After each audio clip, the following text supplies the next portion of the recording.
Bakit hanggang ngayon ay, hindi pa rin natatalo ang Dr. Stone? The greatest science, anime ever. Ano ang tunay na nagpapalakas sa isang tao?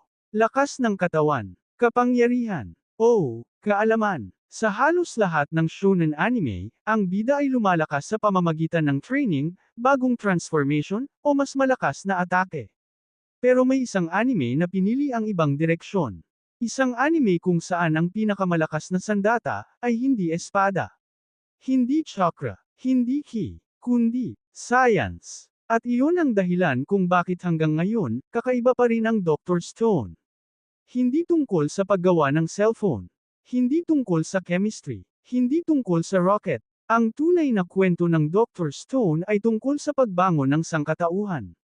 Isang tanong ang ibinabato ng anime. Kung mawala ang lahat ng teknolohiya ngayon, kaya ba nating magsimula ulit?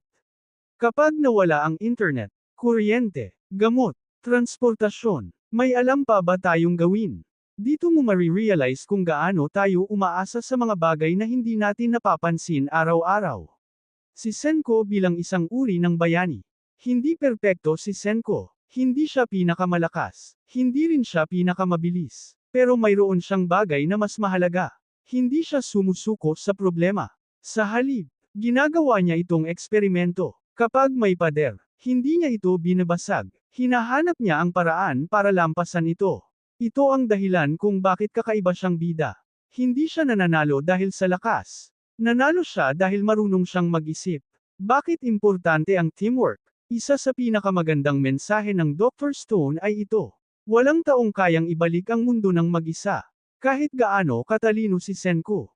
Kailangan niya ng mga taong may iba't ibang talento. May gumagawa, may lumalaban, may nag-iisip, may nangunguna. Ipinapakita ng anime na ang progreso ay hindi gawa ng isang henyo lamang. Ito ay bunga ng pagtutulungan. Isa ito sa pinakamalalim na tema ng serye. Maraming tao ang natatakot sa science. Dahil ginagamit ito sa digmaan, sa armas, sa panloloko. Pero ipinapaalala ng Dr. Stone na ang science ay walang sariling intensyon.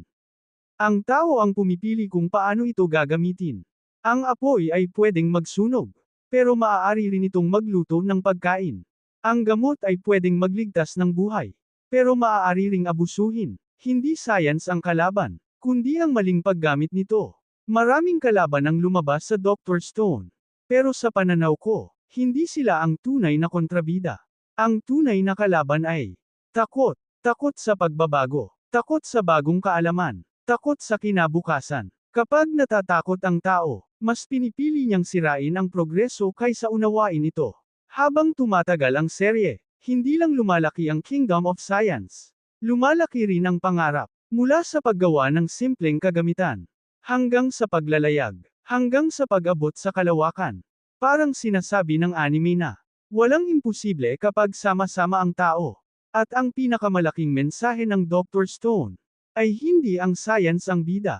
Hindi rin si Senko. Ang bida, ay ang buong sangkatauhan. Bawat imbensyon sa kasaysayan, ay bunga ng milyon-milyong taong nagtanong. Paano kung mas mapapabuti pa ito? At iyon ang dahilan kung bakit napaka-espesyal ng Dr. Stone. Hindi lang ito anime. Isa itong pagpupugay sa curiosity, creativity, at walang katapusang pagnanais, ng tao na matuto. Sa huli, hindi ang pinakamalakas ang nagbabago ng mundo. Kundi ang taong hindi tumitigil magtanong. Hindi pa ba ito pwedeng mas pagandahin? At ngayon, ikaw naman ang sisigot. Kung magsisimula ulit ang mundo bukas, ano ang una mong gagawin para maitayo muli ang sibilisasyon? E-comment mo ang sagot mo sa ibaba. Kung nagustuhan mo ang analysis na ito, huwag kalimutang i-like, mag-subscribe, at i-share ang video para mas marami pa tayong mapag-usapang kahangahangang anime. Maraming salamat sa panunood, at magkita-kita tayo sa susunod na video. Hanggang sa muli.